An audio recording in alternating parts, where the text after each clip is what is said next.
My name is Kushalji. My name is Naveen. We are studying in 7th standard. Our school name is GHPS Maseduru.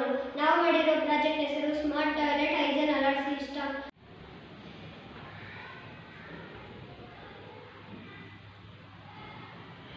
ಸಮಸ್ಯೆ ಏನಂದರೆ ಇವಾಗ public toilet ಇರುತ್ತೆ, ಅಲ್ಲಿ toilet 1, toilet 2, toilet 3 ಅಂತ ಅಲ್ಲಿರುತ್ತೆ. ಇವಾಗ toilet 1 ಬೆಳಗ್ಗೆಯಿಂದ 5 ಜನ ಹೋದರೆ, ಟಾಯ್ಲೆಟ್ 2 ಬೆಳಗ್ಗೆಯಿಂದ 10 ಜನ ಹೋದರೆ, ಟಾಯ್ಲೆಟ್ 3 ಬೆಳಗ್ಗೆಯಿಂದ 50 ಜನ ಹೋದರೆ ಅಲ್ಲಿರೋ ಸಿಬ್ಬಂದಿ ವರ್ಗರು ಬೆಳಗ್ಗೆ ಮಧ್ಯಾಹ್ನ ಸಾಯಂಕಾಲ ತೊಳಿತಾ ಇರ್ತಾರೆ. ಕಾಮನ್ ಆಗಿ ಬೆಳಗ್ಗೆ ಮಧ್ಯಾಹ್ನ ಸಾಯಂಕಾಲ ತೊಳೆದ್ಬಿಡ್ತಾರೆ. ಅಲ್ಲಿ ಯಾರು ಜಾಸ್ತಿ ಯಾವ ಟಾಯ್ಲೆಟಲ್ಲಿ ಜಾಸ್ತಿ ಹೋಗಿರ್ತಾರೆ ಆ ಟಾಯ್ಲೆಟ್ ತೊಳಿಬೇಕು ಮುಖ್ಯವಾಗಿ. ಯಾಕಂದರೆ ಅಲ್ಲಿ ಶೌಚಾಲಯಕ್ಕೆ ಬರುವ ಜನರಿಗೆ ಜ್ವರ ಬರ್ಬೋದು, ಭೇದಿ ಆಗ್ಬೋದು, ರೋಗಗಳೆಲ್ಲ ಬರುತ್ತೆ. ಫಸ್ಟು ಜಾಸ್ತಿ ಜನ ಬಂದಿರೋ ಟಾಯ್ಲೆಟ್ ಮಾತ್ರ ಹೋಗಬೇಕು, ಆಮೇಲೆ ಬೇರೆ ಟಾಯ್ಲೆಟ್ ತೊಳಿಬೇಕು.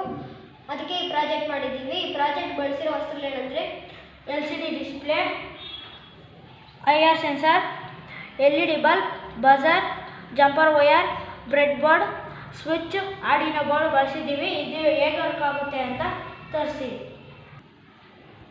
ಇಲ್ಲಿ IR1 IR2 ಅಂತಿದೆ. IR1 ನಾವು ಬಾಕ್ಲ ಹತ್ರ ಇಟ್ಕೊಂಡಿದ್ದೀವಿ. IR2 ಒಂದು ಸ್ವಲ್ಪ ಮುಂದೆ ಇಟ್ಕೊಂಡಿದ್ದೀವಿ.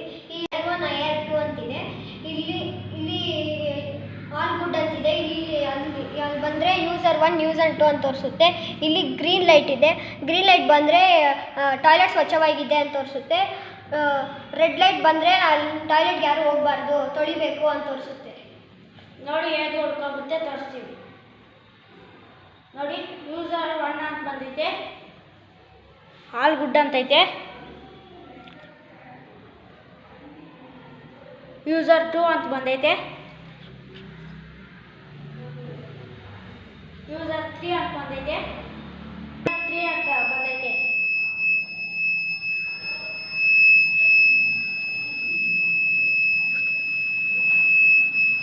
ಇಲ್ಲಿ 3 ಅಂದರೆ 30 ಜನ ಅಂತ ಅರ್ಥ.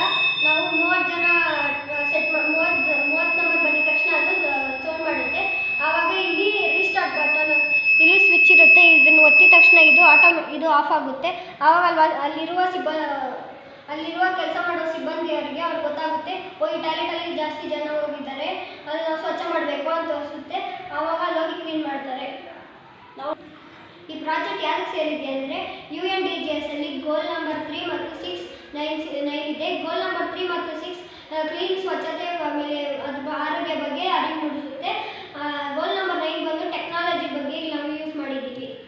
ಜನರ ಆರೋಗ್ಯ ಸ್ವಚ್ಛತೆ ಕಾಪಾಡೋಕ್ಕೋಸ್ಕರ ಮಾಡಿದ್ದೀವಿ ಈ ಪ್ರಾಜೆಕ್ಟ್ನ. ಈ ಪ್ರಾಜೆಕ್ಟ್ ಏನು ಮಾಡಿದ್ದೀವಿ ಅಂದರೆ, ಇವಾಗ